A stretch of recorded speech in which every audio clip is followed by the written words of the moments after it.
However, viewers, the coup in Bangladesh is a reminder of the volatility in India's neighbourhood. Military coups are not a new phenomena in the subcontinent.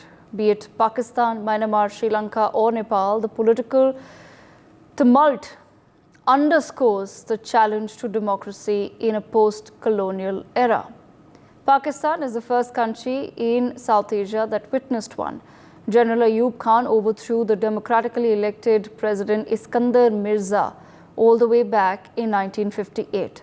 This was followed by a similar coup in Myanmar with General Ne Win establishing a one-party state in 1962. Fast forward to 1975, a group of army officers assassinated President Sheikh Mujibur Rahman of Bangladesh. This came a mere 4 years after Bangladesh attained independence. But the political arena was tumultuous in Pakistan once again.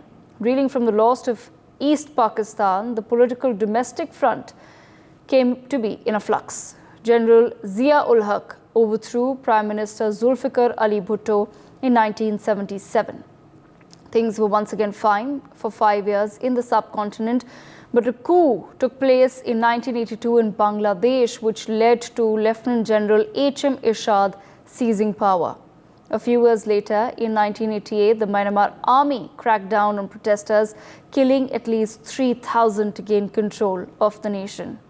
There was relative peace in South Asia for the next 10 years, but our neighbor to the west witnessed another jolt. In 1999, General Pervez Musharraf overthrew Prime Minister Nawaz Sharif in Pakistan. In this millennium, a coup was witnessed in Nepal in 2001 when 9 members of the royal family, including King Birendra and Queen Aishwarya, were killed in a mass shooting during a gathering of the royal family at the palace. Another one was followed shortly in 2005 when the democratically elected members of Nepal's ruling party, the Nepali Congress, were deposed by Gyanendra, King of Nepal. The parliament was reinstated in 2006 when the king agreed to give up absolute power following the revolution of 2006. In this decade itself, on our eastern front, a coup has taken place once again in Myanmar. The military overthrew the elected government of Aung San Suu Kyi. The democratically elected members of the country's ruling party, the National League for Democracy, were deposed by the Tatmadaw, which is Myanmar's military, which then vested power in a military junta. Most recently, a coup took place in Sri Lanka in 2022 when President's house in Colombo was stormed, causing Gotabaya Rajapaksa to flee and Prime Minister Ranil Wickremesinghe to announce his own willingness to resign. Joining us on NewsX is A.S. Dullat, former Secretary of RAW, with his perspective on what is happening in Bangladesh. Mr. Dullat, thank you so much for speaking to NewsX. I want to begin by asking you, how do you view Sheikh Hasina's sudden resignation and departure from Bangladesh? देखिए हमारे लिए it's a serious matter, you know, because Sheikh Hasina has been a very dear, close friend for the last 15 years or more, you know, and so naturally when a friend departs, it's a big setback for us. There's no doubt about it. What I said earlier is that, you know, it's not necessary that everybody who is against Sheikh Hasina in Bangladesh has to be against India.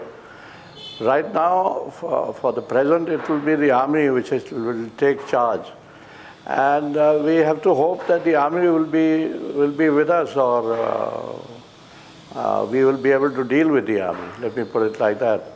Mr. Dullat, I'd also like to understand, sir, why do you think that the Bangladeshi army then sort of chose to abandon Sheikh Hasina basis the reports that are coming in of how she was given a mere 45 minutes to tender her resignation? I think the situation was such that everybody abandoned Sheikh Hasina, you know. Right. It's not just the army. What do you expect the army to do? Kill more people? When there's a huge uprising, there is nothing the army can do, or anybody can do. When people rise up in revolt, right, wrong, whatever it may be, but the army can do nothing. Absolutely. Mr. Dullat, at the same time, do you feel, in your experience, that the situation that has occurred in Bangladesh, it could have taken place without tacit acceptance of the Americans, this coup? I don't know. I don't comment on these things which I don't know. Okay. What the American role in Bangladesh is, I mean, I'm sure our government would know. I don't know. I'm not in government. And I would not like to blame anybody. Okay, and what would you say about the role played by Pakistan's ISI or the Chinese MSS? Again, I'm saying the same thing. I don't Right. know if there was a role or not a role, you know. Whenever anything goes wrong anywhere, our first this thing to blame is the ISI. Maybe the ISI, you know, I mean, Pakistan is an adversary in that sense, unless you start talking and engaging with Pakistan. And as an adversary, they will take advantage of your discomfort, wherever it might be. For more such videos, subscribe to the NewsX YouTube channel, hit the bell icon.